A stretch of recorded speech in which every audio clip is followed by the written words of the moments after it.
Good morning, PO. I'm starting today with the weather forecast. It will be bright and beautiful. Which brings us to the last PO positive or pet peeve of the year. It's one from yours truly. Who'd like to end 1985 on a positive note? PO positive or pet peeves? Fancy handwriting on this one.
Nobody's home.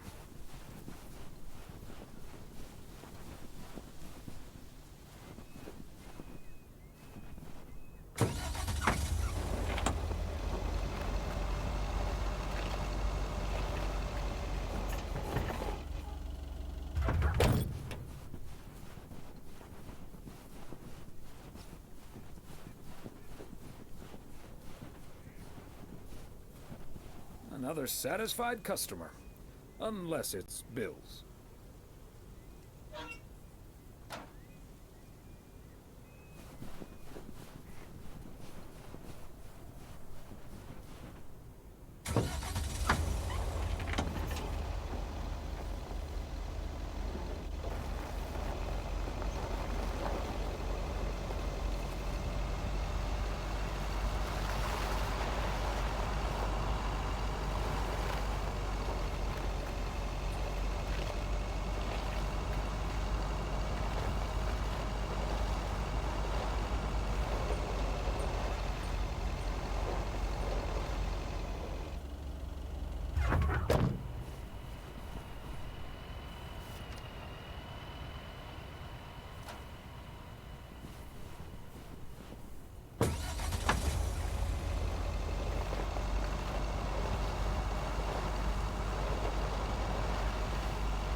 There we go.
Thomas, it's good to see you.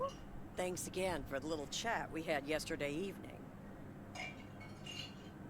Don't mention it, Maureen. Was glad to help. I think I've made the right decision. But I guess some situations don't have a perfect solution. You'll find out tonight, Thomas. We'll have a grand old time regardless.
Oh, hey, Thomas. We're about to do a little interview, but you're welcome to listen in. Mr. Price, you know Thomas Weiss, don't you? Sure do. You're resident mailman, am I right? Good to see you, man. Hi, guys. Don't mind me. I'll just be a fly on the wall here. That was Open Sky by Velvet Moon, one of my favorites. Folks, we have a special treat for you today, because I have a guest here at the Reynolds studio. You know that happens from time to time, but today it's a bona fide big shot. None other than KNW6's own newsman extraordinaire, Mr. Connor Price. Thanks for having me, Jack. Always nice to talk to a fellow broadcaster. So, how long have you been doing this local show? Coming up on our 10th anniversary, Mr. Price. But you've been at KNW6 for longer than that, no? Yeah, it's been... Gosh, can you believe I started there way back in '66? As a segment producer on Portland Rise and Shine. Still remember the title of my first item, too. Is Poplin Still Poppin'? That's a great title. And yet, this is the first time you've come to Providence Oaks. First time staying a while, at any rate. So, Mr. Reynolds, how would you describe this town? Well, I'd say it's a... Hey! Wait a minute. Who's interviewing who here? I'll ask the questions, thank you very much. Apologies, my friend. Just can't help myself. Always chasing the story, me. It's the commitment I've made to our viewers. The price guarantee. So, what stories are you chasing here in PO? Oh, you know, just trying to capture the old couleur locale. I must say, the people here are very friendly, and I hope the feeling's mutual. Right, Thomas? That's Thomas the mailman over there. But never mind, he's not mic'd.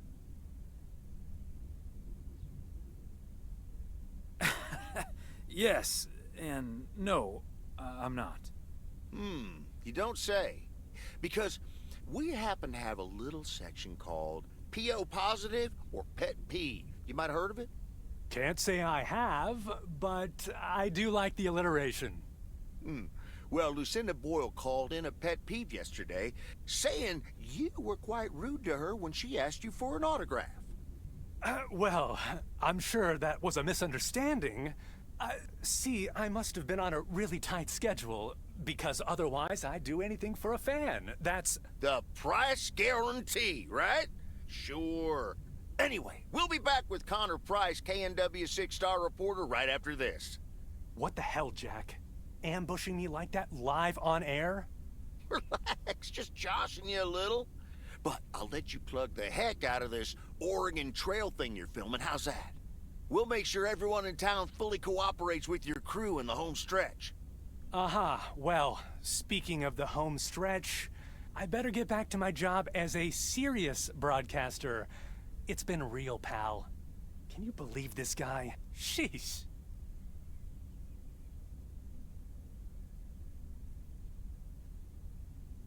Congratulations. You've just had the privilege of the full Jack Reynolds experience.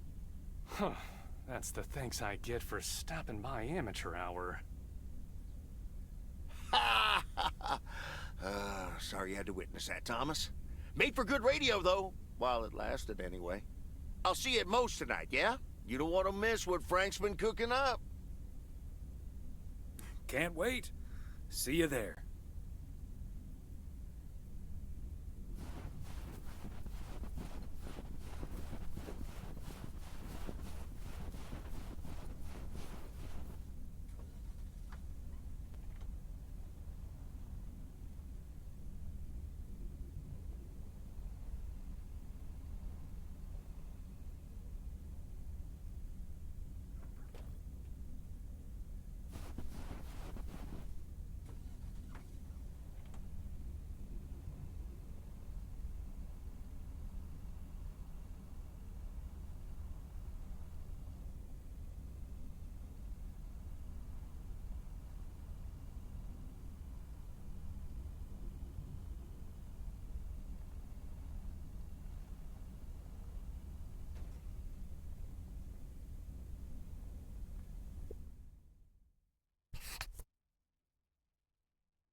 PO Tuxedo Service. My tux! Thanks, Thomas. Just like you promised. Signed, sealed, delivered. That's the Weiss guarantee. Excellent. I should get going. See you at Moe's tonight? Absolutely. I'll be there, bright-eyed, bushy-tailed, and all suited up. Can't wait. See ya.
last delivery of 1985. A momentous occasion, to be sure.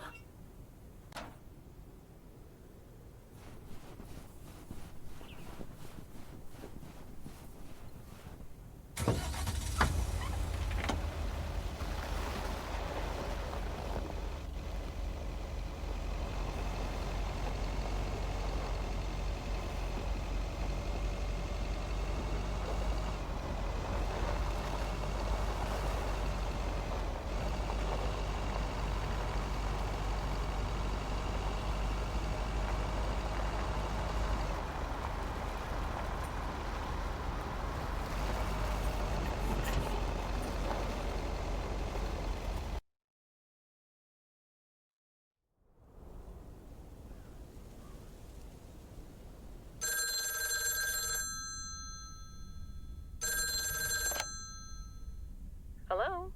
Hi, Meredith. It's the Weiss family again. We wanted to wish you a happy new year before we're going to Moe's. Hey, thanks. We've got a little over an hour left here before it's 1986. You'll watch out for those fireworks, won't you? They're so unpredictable. I will. I'll probably stay inside anyways. We've got 4 more hours to go, but Happy New Year! I'd rather be early than late. Are you going anywhere to celebrate? Thanks, Dad. We're all a bit drained after making the deadline. Some guys from the office were going to do a ER Kung Fu tournament, but I didn't feel like it. A Kung Fu tournament? On New Year's Eve? Yes, Mom, it's a video game. But Tess and I are going to watch Trading Places instead at my place. I think that New Year's Eve is overrated anyway.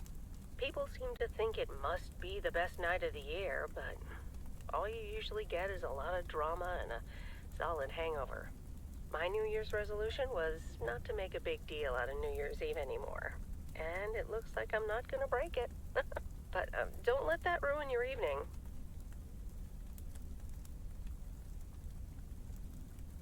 It won't. We'll have a good old party and start the new year with a bang. And that hangover will clear up in no time with a New Year's Day walk in the snow. Shall I remind you of this when you're curled up on the couch under a blanket? Sorry, Meredith. Your father's memory needs a little grease between the hinges. Like starting the car in time before going to Moe's? Bingo! Okay, guys, I won't hold you up. Have a great evening, and a Happy New Year. Love you.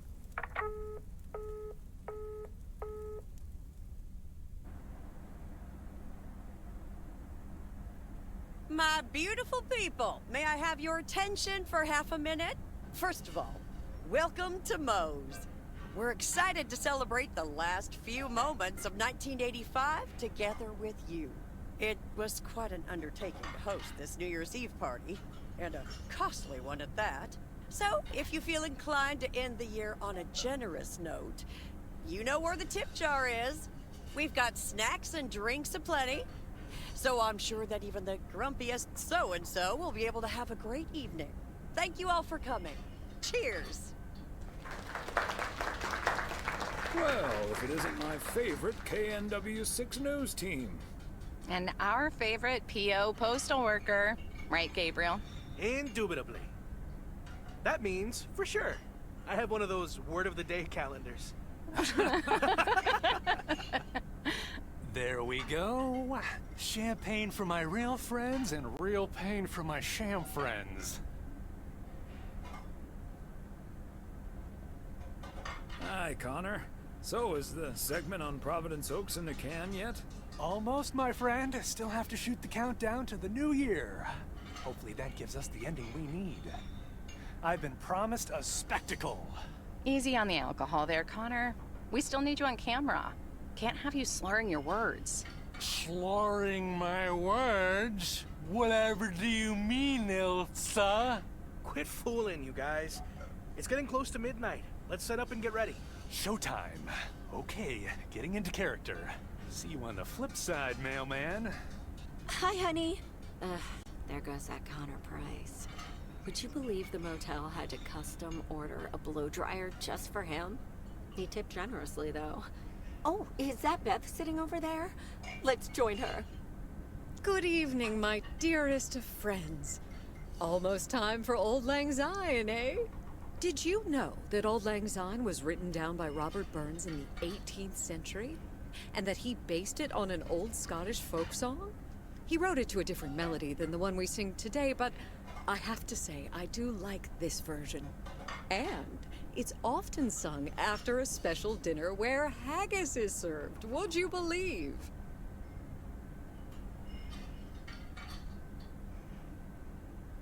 Honestly, Beth, I don't know how we'll get by without these fascinating facts when you're gone. Well, I will still be selling sets of encyclopedias at the store for a few more months if you need them. I'll cut you a nice deal. Only if you'll help load them into my truck. Oh, my friends, should old acquaintance be forgot and never brought to mind? Well, whatever the future brings, this old acquaintance here will be hard-pressed to ever forget you two. I hope that's a good thing.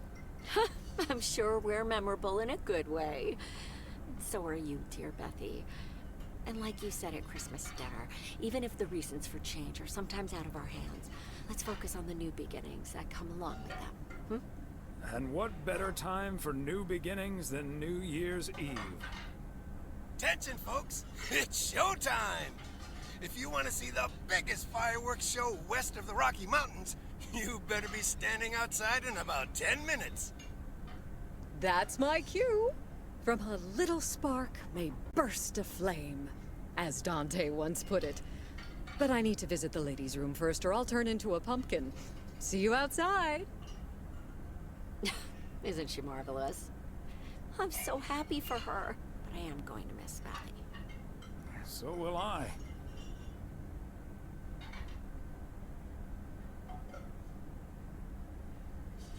Seeing a parcel addressed to the bookstore always brightened my mood. It makes me feel a bit melancholic. Even more than I usually am on New Year's Eve. This odd feeling of looking back and forward at the same time, and now I'm doing that over a much longer period than just the coming and going of the year. I know what you mean, and there's nothing wrong with that.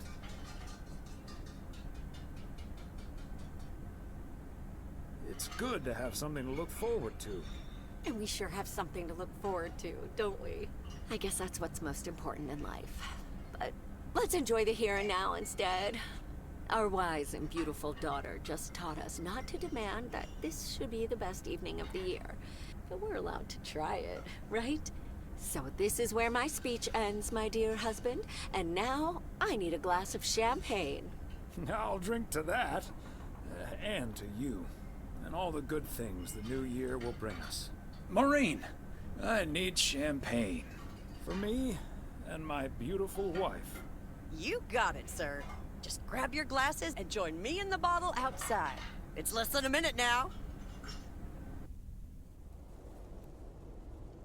20 seconds on go, Mr. Price. Go. And so, 1985 draws to a close. With mere seconds left in the year, I've been told this little lake town will strive to end 85 with a bang. In 10, 9, 8, 7, 6, 5, 4. Holy Toledo! Elsa, are we getting this? Somebody check on Frank!